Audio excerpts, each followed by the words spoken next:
Sono Sillan Fabio, cugino di Carlo Saturno, il detenuto che a dire delle dichiarazioni si è impiccato in cella nel carcere di Bari dopo una colluttazione con delle guardie carceriere, con delle guardie penitenziarie. È arrivato in rianimazione il giorno 30 marzo intorno alle ore 19:30 di pomeriggio, di cui lì c'è rimasto per 8 giorni fino al 7 aprile, quando è decesso alle ore 13:15, è stato in mano alla magistratura.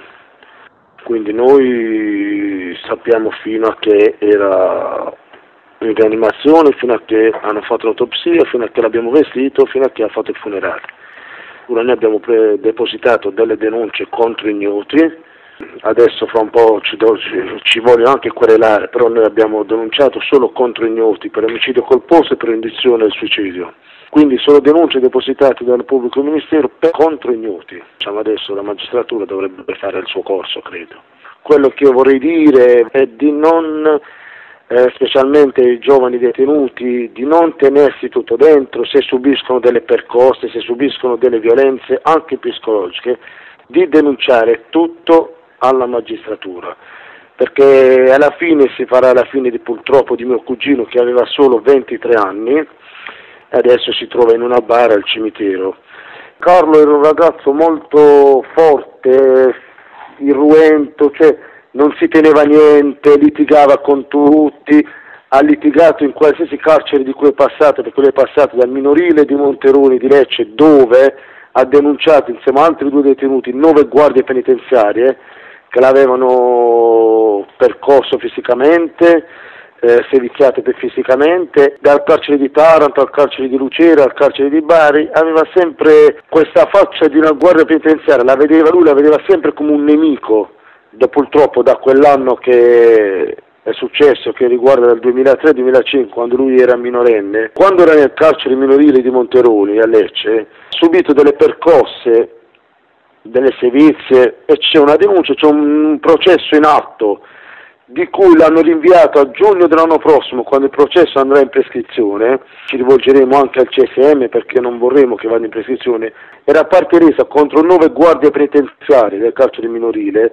Da quell'anno fu chiuso il carcere minorile, a loro dire, per restauro, perché ci furono delle denunce, delle perquisizioni, e il processo il giorno 3 aprile dovevano fare la causa per testimoniare contro queste guardie, ma lui purtroppo in rianimazione non ha potuto fare nessun tipo di causa. L'hanno rinviata e lui dal 2005 in poi, quando ha passato svariati carceri, Taranto, Lucera e Bari, aveva sempre questo terrore delle guardie, quindi si scagliava contro le guardie anche facendo a botte. Infatti il giorno prima che lui si è impiccato a Bari aveva mandato una guardia penitenziaria in ospedale, fratturandogli una mano e dandogli 35 giorni di pronici riservata. Poi da lì non sappiamo più niente, abbiamo solo saputo che è stato trovato impiccato, è stato 20 minuti impiccato, poi altre 30 minuti in infermeria del carcere, poi è stato portato in rianimazione chiamando il 118. Questa è la dichiarazione che hanno fatto il sindacato degli OSEP sul giornale. Però a noi risulta che comunque lui è stato preso da dentro la cella impiccato e non dall'infermeria. Quindi abbiamo molti lati oscuri.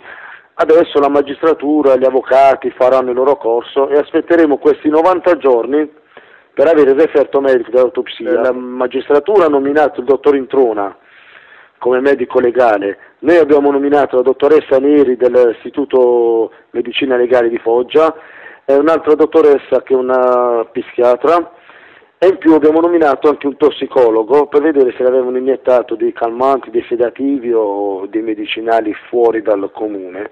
Voglio che sia un'apertura di occhi per tanti ragazzi che purtroppo subiscono questi pestaggi, perché ci sono i pestaggi.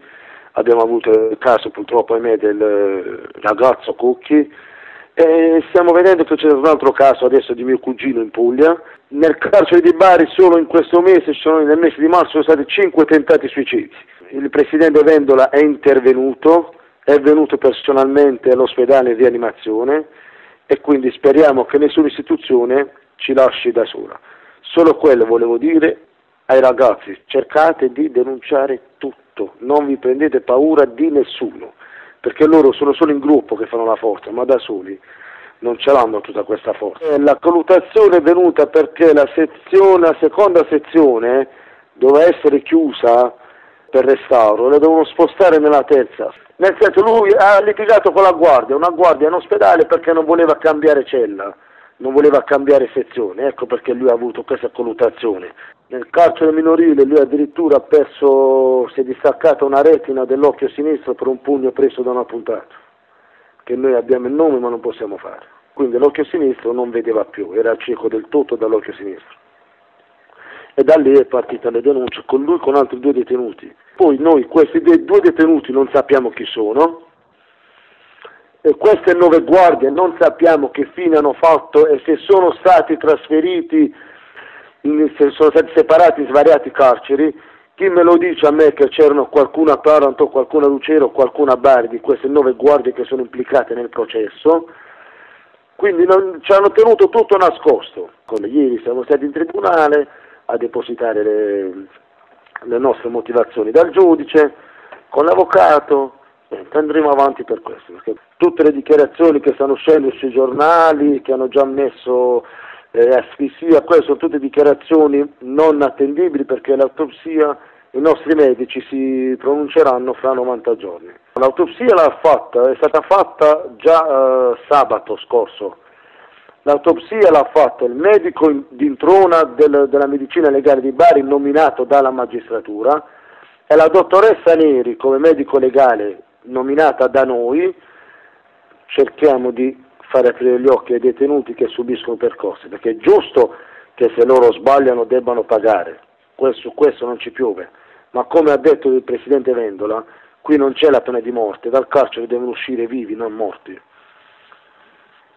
Ma possono fare quello che vogliono, ma non possono contraffare i documenti del 118 e dell'ospedale, perché il direttore sanitario, quando noi andiamo a chiedere la cartella di entrata nel pronto soccorso, che non ci hanno concesso perché doveva fare un giudice, un esposto per averla, ha detto per far sparire questi documenti devono far saltare la banca dati all'aria, anche perché il 118 è tutto computerizzato, l'ora di arrivo, l'ora di partenza, è già tutto computerizzato perché loro comunque devono dimostrare il loro tragitto.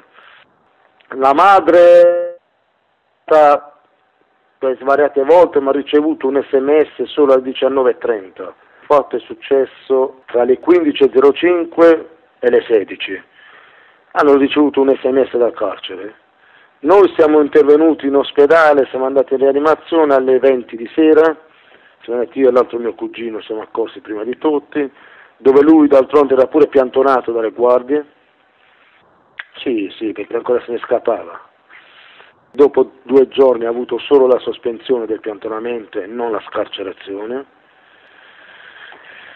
E niente, adesso speriamo che ci arrivi almeno la scarcerazione adesso, perché noi ancora non abbiamo ricevuto niente.